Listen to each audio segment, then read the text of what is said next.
ಬೆಳಗಿಂದ ಮನ್ಯಾಗ ಕೂತ್ಕೊಂಡು ಏನು ಮಾಡ್ತಿ ಹಂಗೆ ಹೊರಗೆ ಸುತ್ತಾಡ್ಕೊಂಬರೋಣ ಬಾ ಅಂತ ಅಂದರು. ನಾನು ಸಿಕ್ಕಿದ ಚಾನ್ಸ್ ಅಂತ ಹೇಳ್ಕೊಂಡು ಒಂದು ಸೀರೆ ಅಂಗಡಿ ನೋಡೇನ್ರಿ. ಭಾಳ ಚಲೋ ರೀಲ್ಸ್ ಬರ್ತಾವೆ ಇನ್ಸ್ಟಾಗ್ರಾಮ್ನಾಗ. ಒಂದ್ಸರಿ ಹೋಗಿ ಚೆಕ್ ಮಾಡೋಣ ಅಂತ ಅಂದೆ. ನನ್ನ ಫ್ರೆಂಡು ನನಗೆ ಹೇಳಿಲ್ಲ, ನೋಡು ಅಲ್ಲಿ ಹೋಗಿ ನಂಗೆ ಯಾವ್ದಾರ ಒಂದು ಸೀರೆ ಇಷ್ಟ ಆದರೆ ಯಾವಾಗಾರ ತಗೊಂಬ ಅಂತ ಅಂದಿಲ್ಲ. ಅದನ್ನ ನೆನ್ಪಿಟ್ಕೊಂಡು ನಾವು ಹೊಂಟಿದ್ವಿ. ಇಲ್ಲಿ ನೋಡ್ರಿ, ನಮ್ಮ ಬೆಂಗಳೂರಾಗ ಓಣಿಗೆ ಒಂದೊಂದು ಜಾತ್ರೆ ಟೈಮ್ ಪಾಸ್ ಮಾಡಿ ಅಂಗಡಿ ಮುಂದೆ ಬಂದಿದ್ರತ್ಲಿಗೆ ನನ್ನ ಮಗಳಿಗೆ ಹೊಟ್ಟೆ ಸಿತ. ಈ ಶ್ರೀ ವಾರಿ ಪಂಚಾಮೃತ ಕೆಫೆ ಅಂತ ಏನೋ ಒಂದು ಇತ್ತು, ನೋಡೋಕೆ ಚೆನ್ನಾಗಿತ್ತು. ನಾವು ಸರಿ ಆಯ್ತು ಇಲ್ಲೇನೆ ಆಕಿಗೆ ಇಡ್ಲಿನಾರ ದೋಸೆನಾರ ತಿನ್ಸಿದ್ರೆ ಆತಂತ ಹೇಳ್ಕೊಂಡು ದೋಸೆ ಆರ್ಡ್ರ್ ಮಾಡಿದ್ವಿ. 2 ಚಾನು ಆರ್ಡ್ರ್ ಮಾಡಿದ್ವಿ. 109 ರೂಪಾಯಿ ತೊಗೊಂಡ್ರೆ. ಸರಿ ಆಯ್ತು ಅಂದ್ಕೊಂಡು ನಾನು ಇಲ್ಲಿ ಆಕಿಗೆ ದೋಸೆನ ತಿನ್ನಿಸ್ತಿದ್ದೆ. ಆಕಿ ಮುಖ ನೋಡ್ರಿ, ನಂಗೆ ಅವಾಗ ಗಡ್ಬಡ ಅನ್ನಿಸ್ತು, ಈ ದೋಸೆಗಳಿಗೆ ಏನೋ ಐತಿ, ಯಾಕೆ ನೆಟ್ಟಿಗೆ ತಿನ್ನಾಕತ್ತಿಲ್ಲ ಅಂತೇಳಿ. ಸರಿ ಆಯಿತು ಓಪನ್ ಮಾಡಿ ನೋಡೋಣ ಅಂತ ನೋಡಿದ್ರೆ ಒಳಗಡೆ ನೀಟಾಗಿ ಬೆಂದೇ ಇರಲಿಲ್ಲ. ಫುಲ್ ರಟ್ ಆದಂಗೆ ಆಗಿತ್ತು. ಏನೋ ಹೇಳೋಣ ಅಂದ್ರೆ ನಮ್ಮ ಮನೆಯವ್ರು ಯಾವಾಗ ನೋಡಿ ಇಂಥವ ಹೇಳ್ತೀನಿ ನೀನು ಒಬ್ಬಾಕಿನ ದುನಿಯಾದಾಗ ನೆಟ್ಟಿಗೆ ಅಡುಗೆ ಮಾಡೋಕ್ಕೆ ಅಂತ ಯಾವಾಗಲೂ ಬೈತಿರ್ತಾರೆ.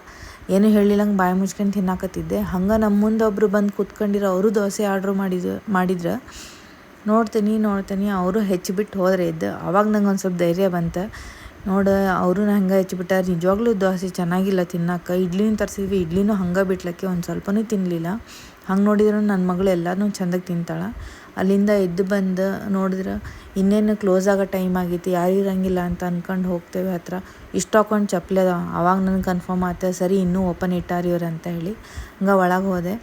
ಸೀರೆ ತೋರ್ಸೋಕೆ ಹೇಳಿದೆ, ತೋರಿಸಿರು.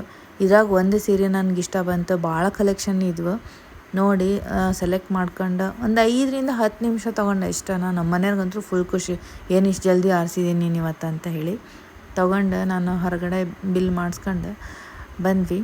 ಅಲ್ಲಿಂದ ಮತ್ತೆಲ್ಲಿಗೆ ಹೋಗೋಣ ಅಂದರೆ ಟೈಮ್ ಆಗಿತ್ತು ಆಲ್ರೆಡಿ. ನಮ್ಮ ಮನೆಯವ್ರು ನೆಕ್ಸ್ಟ್ ಡೇ ಫಸ್ಟ್ ಶಿಫ್ಟ್ ಇರೋದ್ರಿಂದ ಮನೆಗೆ ವಾಪಸ್ ಹೋಗೋಣ ಅಂದೆ. ಶಾಪಿಂಗ್ ಮುಗಿಸ್ಕೊಂಡು ಸೀದಾ ಮನೆಗೆ ಬರೋ ಅಷ್ಟೊತ್ತಿಗೆ ರಾತ್ರಿ ಒಂದು 10 ಗಂಟೆ ಆಗಿತ್ತು. ಮನೆಗೆ ಬಂದು ನೋಡ್ತೇವೆ ಗೇಟ್ ಮುಂದೆ ಒಂದು 10 ನಾಯಿ ಮಕ್ಕೊಂಡಿದ್ವು. ಅವನ್ನೆಲ್ಲ ಓಡಿಸಿ ಗೇಟ್ ತೆಗ್ದು ಮನೆಯೊಳಗೆ ಹೋಗಿ ಸೇರೋ ಅಷ್ಟೊತ್ತಿಗೆ ನನ್ನ ಮಗಳಿಗಂತೂ ಫುಲ್ ಜೋರಾಗಿ ನಿದ್ದು ಬಂದಿದ್ವು. ಮನೆಗೆ ಬರತ್ಲಿಗೆ ಲಿಫ್ಟ್ನಾಗ ನಮ್ಮ ಮನೆಯವ್ರು ಹೇಳ್ತಾರೆ, ಇನ್ಮೇಲಿಂದ ಎಲ್ಲೂ ಹೋಗೋಕ್ಕಾಗಂಗಿಲ್ಲ, ಬೇಡ ಸುಸ್ತಾಗ್ಬಿಡ್ತು ನನಗೆ ಅಂತೇಳಿ. ಹೋಗೋಣ ಅಂದಿದ್ದು ಇವ್ರು, ಹೋಗೋದು ಬೇಡ ಅಂತ ಅನ್ನೋದು ಇವ್ರು. ಯಾಕೆ ಹಿಂಗಂತನ ಅರ್ಥ ಆಗಲ್ಲ. ದಾರಿ ಪೂರ್ತಿ ನಾನೇನು ಕಾಟ ಕೊಟ್ಟಿಲ್ಲ, ನಾನೇನೂ ಮಾತಾಡಿಲ್ಲ, ನನ್ನ ಪಾಡಿಗೆ ನಾನು ನನ್ನ ಮಗಳು ಸಂಭಾಳಿಸ್ಕೊಂಡಿದ್ದೆ. ಆದರೂ ಇವ್ರು ಮುಖ ಗಂಟು ಹಾಕ್ಕೊಂಡು ನಿಂತಿದ್ರು. ಯಾಕಂತ ಕೇಳಿದ್ರೆ ಏನೂ ಹೇಳಿಲ್ಲ, ಹೋಗಿ ಮಕ್ಕಂಡ್ರು. ನೋಡೋಣ ನಾಳೆ ಇವ್ರು ಏನಂತಾರ, ನನ್ನಿಂದ ಏನು ತಪ್ಪಾಗೈತಿ, ನಾನೇನಾರು ಅನ್ನನ. ನನಗಂತೂ ನಿದ್ದೆ ಬರೋಂಗಿಲ್ಲ. ಅವ್ರು ನಿದ್ದೆ ಮಾಡಿ ಎದ್ದೋಗೋದು, ಅದ್ರಾಗ ನೋಡ್ಕೋಬೇಕು ಏನು ಮಾಡ್ತಾರೆ ಅಂತ ಹೇಳ್ಕೊಂಡು. ನಾನು ಟ್ರೈ ಮಾಡಿದೆ ಭಾಳ ನಗ್ಸಕ್ಕೆ, ಆದರೆ ಇವ್ರು ಖುಷಿ ಆಗಲಿಲ್ಲ. ಹೋಗಿ ನನ್ನ ಮಗಳು